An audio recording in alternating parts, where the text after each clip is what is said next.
Hello, everyone. Today we are going to be taking a look at the concept of absolutism. So some questions to consider while we're watching this video. First of all, what is absolutism? What are some of the causes of absolutism in Europe? And then what are some of the powers of an absolute monarch? Some key terms to look out for include absolutism, absolute monarch, centralized government, divine right, and then mandate of heaven. So let's do a quick review of monarchies in the Middle Ages. So after the fall of Rome, after there is no centralized government in Western Europe, we see that the church, the Catholic Church, sort of really steps in and becomes a stabilizing force. But that doesn't mean that there aren't still monarchies sort of starting to pop up all around what we now think of as Western Europe. And if we look to the right here with this pyramid, this is representative of the feudal system. Again, this sort of strict social hierarchy that sort of brings order to Western Europe after the fall of Rome. And even though we see monarchs here at the top, we really have to remember that nobility held most of the power in the feudal system. Monarchs were not very strong. They really relied on the nobles to help keep their power. And so this lack of centralized power really leads to a decentralized government. Sort of there's no central point. There's no one sort of in charge of everything. Many functions are sort of left to nobles. Taxation, which is sort of most notable, that is not something that the monarch has power to do. That is something that the nobles have. So nobles really hold a lot of the power in the Middle Ages. But with the fall of feudalism, we start to see a lot of monarchs begin taking back power. They start to centralize taxation. They start to confiscate lands from nobles. And then they start to hire their own armies or create standing armies for their country rather than relying on nobles to provide those knights. So when we think of absolutism, we think of a system in which a ruler holds absolute power or complete unlimited authority over the government and the lives of the people. We see absolute rulers. They are the ones making all the decisions themselves. That is a really important point to remember. Absolutism means that one person sort of has all of the power. So that ruling individual does not have any other challenges to that power. They are making all the decisions and no one can sort of tell them no. Their main goal is controlling every single aspect of society. And we start to see that with the fall of feudalism, we start to see that governments in Western Europe start to become more centralized. There's sort of absolute political authority sort of given to one person or maybe a small group of individuals. No longer do nobles sort of have the power that they once had. A lot of the powers that nobles had during the Middle Ages, these monarchs, these kings and queens, they are starting to take back those powers and really sort of centralize or consolidate their power.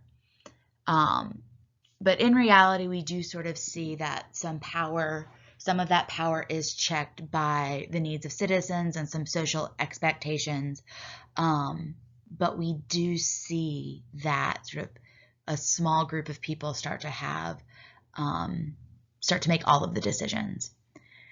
And specifically when we think about absolutism in Western Europe, it is tied to this idea of divine right.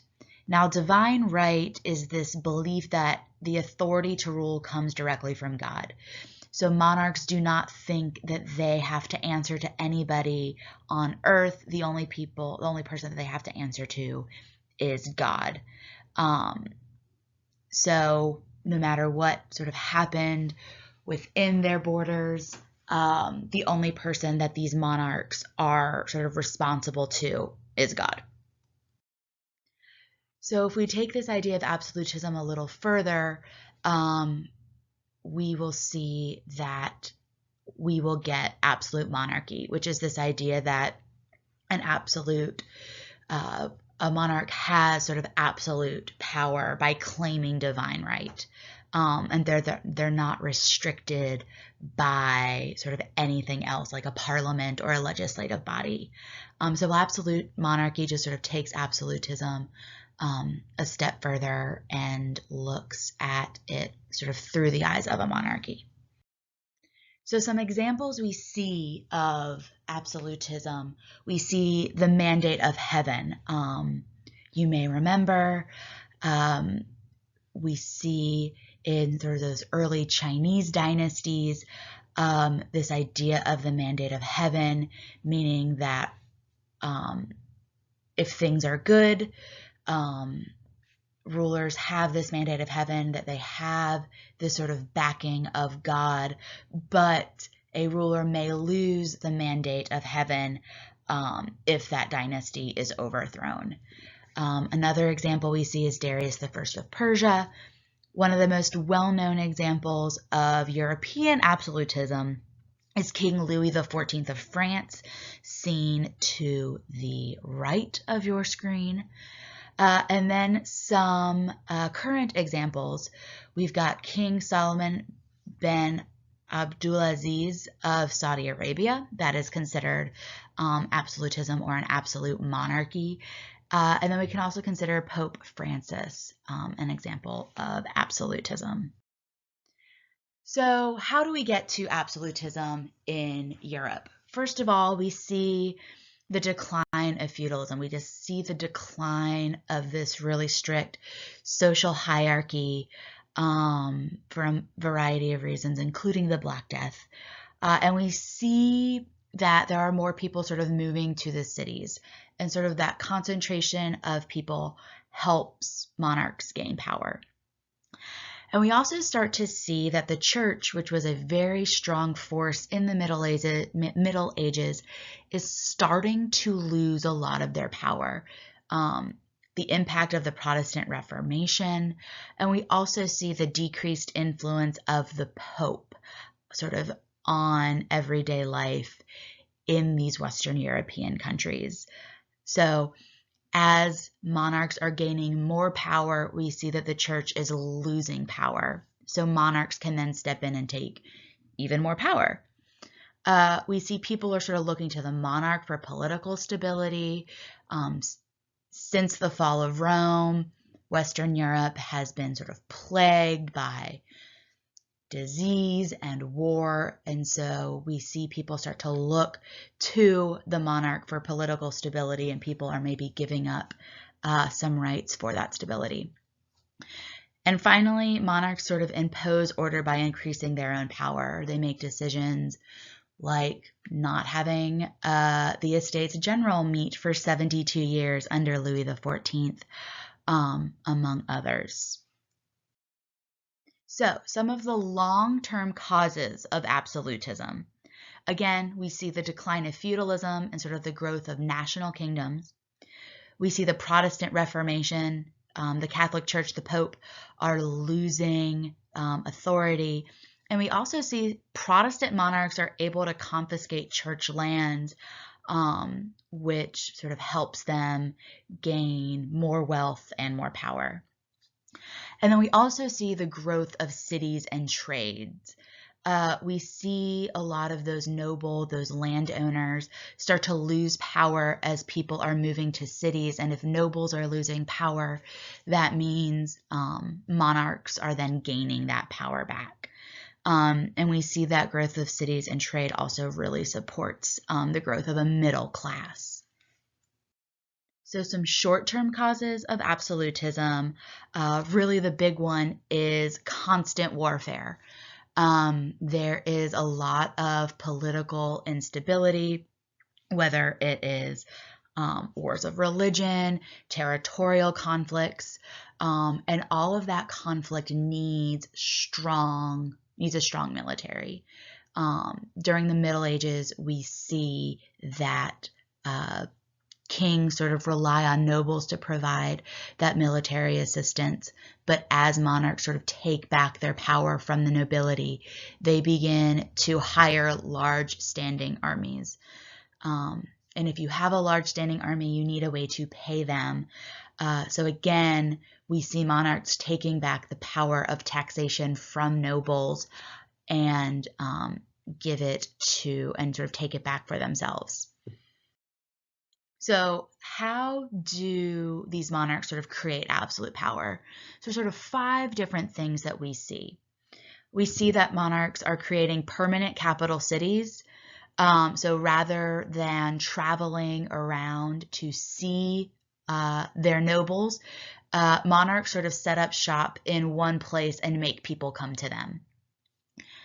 Sort of as a result of those permanent capital cities, we see sort of palaces and royal courts really start to flourish. And we can think of a royal court as sort of people who are selected by a monarch, who give advice and sort of run different parts of the government, but they're all sort of under the watchful eye of that monarch.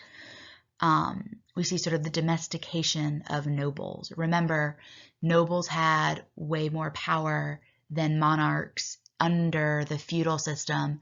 With that feudal system gone, with monarchs sort of taking back a lot of that power, a lot of those nobles are giving up their old privileges and power and sort of ceding it to the monarch. We see uniform legal systems sort of pop up. So rather than each noble having their own laws, we see one unified system for the entire country. And finally, we see sort of the growth of government bureaucracy. The people who govern the country are employed by the monarch. So either they are loyal or they are fired. So we see monarchs sort of using these 5 elements to really solidify their power. So what exactly are those powers? Those powers include making laws, levying taxes, they're administering justice, they're controlling state officials, they're determining foreign policy, they're determining religious policy. They are basically making every single decision that runs that country themselves. There is usually no written constitution or Bill of Rights. And so we see that most people do not have rights guaranteed to them. Absolute monarchs make all of the decisions based on what they want to do and not necessarily what the people need. So how do they enforce this power? They regulate religious worship. Many times people were the religion of their monarch. We see in England after Henry VIII converts to Protestantism. Everyone in England converts to Protestantism basically overnight. And then a few years later, when his daughter Mary I, who is a devout Catholic, takes the throne, she makes everybody sort of convert back to Catholicism, and earns the nickname Bloody Mary for executing Protestants. So they regulate religious worship. They regulate social gatherings. They create governments and government systems to sort of control the economy. And a lot of times we will see that they do not let Parliament or the Estates General or any of these representative bodies, these legislative bodies meet during their time. So they are really consolidating power. So key takeaways for absolutism are: absolutism is a centralized government system. It sort of centralizes, it consolidates power under one person. And we also see that powers of an absolute monarch are far-ranging, everything from making laws to collecting taxes to regulating religious worship to administering justice. Thanks so much. Have a great day.